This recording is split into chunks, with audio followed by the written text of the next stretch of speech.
Hello and welcome back to the Now We Know show. I'm Zak. And I'm Buzz. And in this bonus episode, we're going to be ranking Doctor Who Season 7. Now, This is classic Doctor Who we're talking about. It is. And we're doing this as part of our Superfan series.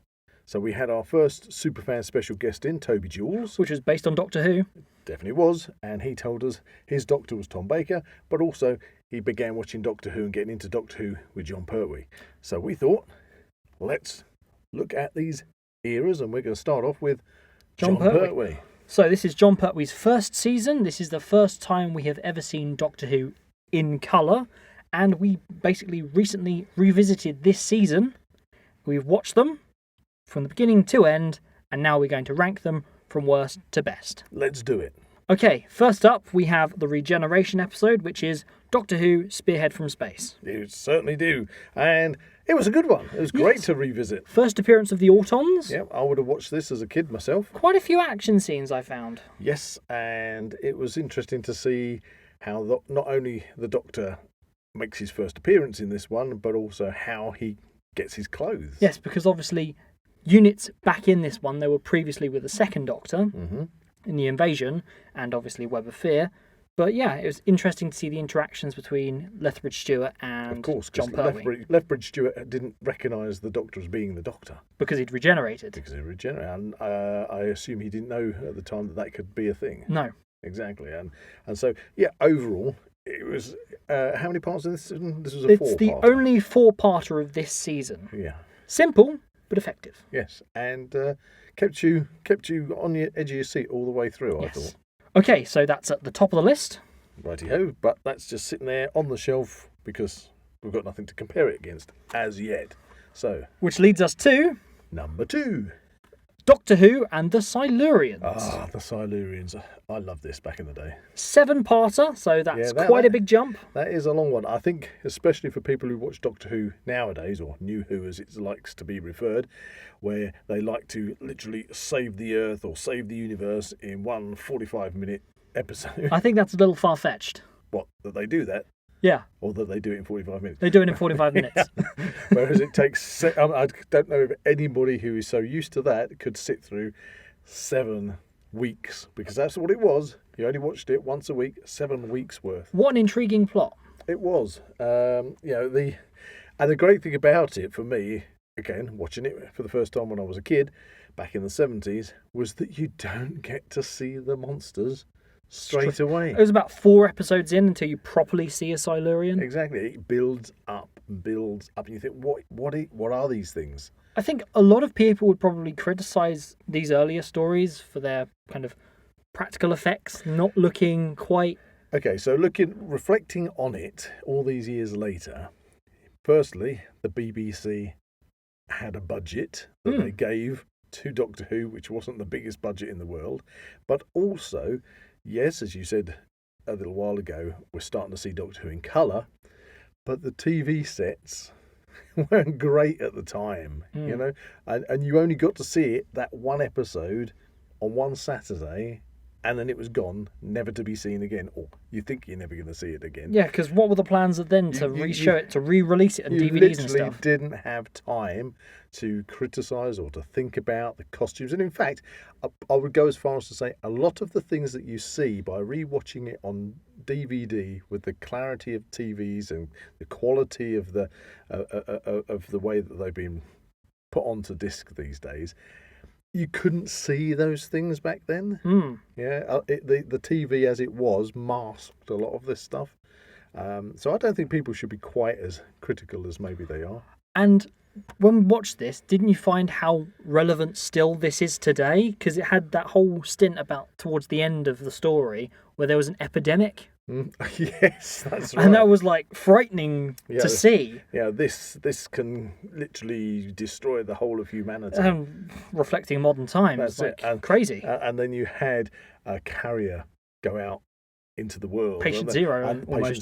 And they're trying to track Patient Zero down, and Patient Zero is passing this infection on to other people. They can't stop the spread until they've got a cure. And they're desperately trying to quickly vaccinate people. Yeah, find this cure so they can vaccinate people. It was super relevant. I didn't remember that at all until I re-saw this. So who would have known, eh? But overall, forgetting about the wobbly sets and the iffy costumes, it's always the storyline and the way that the actors get it across that counts. I thought that was really good. So, Doctor Who and Silurians. Do we think it's better than Spearhead from Space? I am actually going to put that in front of Spearhead from Space. Yes, I would agree. Okay, 2 great stories. So, now on to the third and penultimate story of this season, possibly a very overlooked story in Classic Who, and that is The Ambassadors of Death. I will back you up on that because this is one that I don't recall seeing hardly ever. I would have watched it when it came out. Again, a 7-parter if I'm right. Yep, 7 parts. And again, you don't see the aliens in it. Yeah, for the most part, you don't really know what's going on. What they are, who they are, or anything. And you're quite right. It's a story that really doesn't get revisited that much. It's kind of a slow burn as you're watching it. You're kind of like looking for, where's this going to go? That's probably its downside. It is at times a bit too much of a slow burn. Yeah, I can see that. But the story, and when you get you go through literally 6 parts and you still haven't got a lot of answers to what is going on, and it rounds it up at the end and you say, right, now I understand what this is about. So, it's a good story, but it is a bit of a slow burn. Now, that was interesting because you obviously said for the previous story that it might be hard for some of the more modern audience to get their teeth into, and I think this is definitely one of those that the modern audience just wouldn't be able to get behind. They would switch off after the first episode. Yeah, I think if they got to episode 5, they'd be going, what on earth am I watching? Their attention span wouldn't last that long. Is this not going anywhere? Because even I felt, after all these years, that this story, good story as is, could have been presented better. And by comparison, the modern series, so Doctor Who Flux, for example, that was 6 episodes. This is 7. Yep. So... But it did make more sense than the Flux. That is true. There you go. For me, you're going to ask me next where to put it. So for me, I'm going to put that behind Spearhead from Space. So that would put it into 3rd place. Yeah, I enjoyed it, but I definitely enjoyed Spearhead from Space more. Yeah. And another little thing for me, it was good to see Derek Martin in there, a friend of ours who was in the stunt crew at the time, who appeared in several different Doctor Who stories, and it was like we're watching it and go, "Hey, there's Derek!" I thought that was a little treat. So on to our final story of this season, Inferno.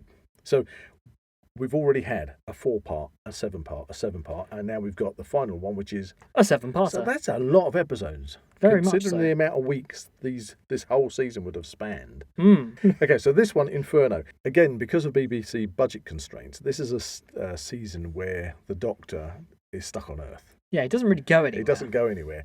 And, of course, the blame is blamed on the Time Lords. Yeah. And he's always fiddling with his TARDIS to try and see if he can get the TARDIS to work correctly. And that's the start of this episode, isn't it? He's taken the TARDIS console out of the TARDIS and basically got it in a workshop.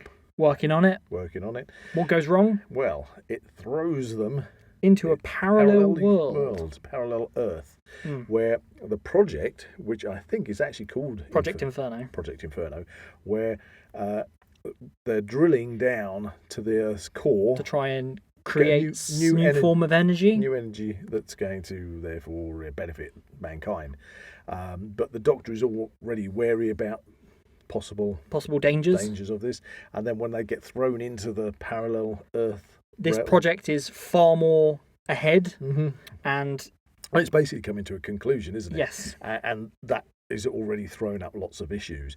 But it's great to see all the characters in UNIT are now these kind of totalitarianistic, dystopian, dictator type people. Yeah, with the Brigadier with an eye patch. Yeah, Liz Shaw's got a wig on. And the Doctor trying to convince them, to.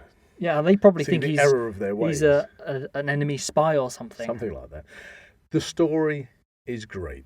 I really love the story in this one. Interesting though, they had to bring in a kind of a monstery alien type thing. So, and that was wasn't that pollution from? It was something. Somebody touched something from the extraction. Drilling. Yeah, and then they all start sort of mutating into sort of regressing into a kind of primordial. Do you remember what they're called? I should do. Primords. I almost said it, didn't I? Yeah. Primords. So they're kind of very primeval. And watching it, I couldn't help but think that I can see how they put that in there for the kids at the time back in the 70s. The kids could say, oh, it's a monster. But the story is really good. They didn't need them. It didn't need it. That was the surprising thing. Normally with Doctor Who, it's like, oh, what's the monster going to be? What's the monster? Oh, who's going to save the Earth? But the writing in this particular story was so on point that they really didn't need to be there. No, they didn't. And they weren't aliens as such, because obviously they were just people that had regressed, to put a bit of action in there. But the story was great on its own. Oh, there's a good bit. So do you remember when the Doctor is being guarded by the alternate version of Sergeant Benton? I don't recall off the top of my head. And then he freezes him with two fingers. Ah, the two-finger freeze. Yeah. Yes. And there's like a moment's pause before Sergeant Benton goes, ah! and falls to the floor. I thought that was brilliant. Absolutely. Using his, Venusian Aikido, which really needs to be in the new series of Doctor Who. And who can forget possibly one of the greatest cliffhangers in Doctor Who history? That's the ending of part 6, where literally the world is ended, lava's coming out of the ground, and they're all surrounded around the TARDIS console, and then lava's coming in through the door, and it's like, oh no, what's going to happen? And thankfully they managed to get out just in time to go back to their own parallel Earth. Yep. And then save the day. Save the day by stopping the drilling. Yay, good. The Doctor wins again. Brilliant, perfect ending. Without relying on the use of a sonic screwdriver. Correct. To save the day. Inferno. Where are we going to place this? So I think by what we've said and how enthusiastic we were about this, I think the story is just so good. It's fantastic. I think top spot worthy. For this season, that's going straight in front. So there you are. It's on the shelf.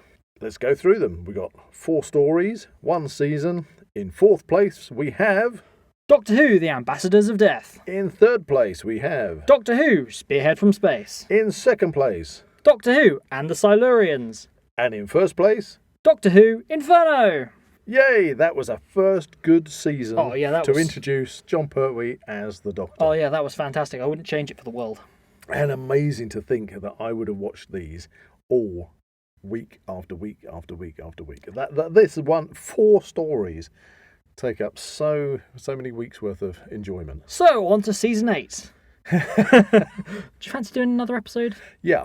Going on to the fact that this bonus episode is linked in with our Superfans series, and Toby obviously mentioned about Jon Pertwee, but his Doctor is Tom Baker, so I think we should come back with a Tom Baker season. Possibly season 14, because we've been talking a lot about the Robots of Death, and there's definitely another story in that particular season that we are super in love with. Well, that would make sense, because in our Superfan series, not only have we had Toby in, whose favourite episode is Robots of Death, but we also had our episode, if you haven't listened to it, listeners, with Brian Croucher, who starred in Robots of Death as Borg, if I... Yep, that's correct.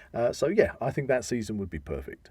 So the Doctor Who Superfans episode with Toby Jewell is episode 22 of the Now We Know Show podcast, and our episode with Brian Croucher is episode 17 of the Now We Know Show podcast. We suggest you find those episodes and check them out.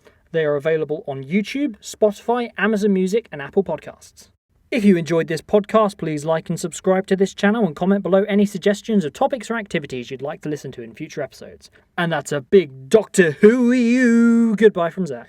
And a big Primords goodbye from Buzz.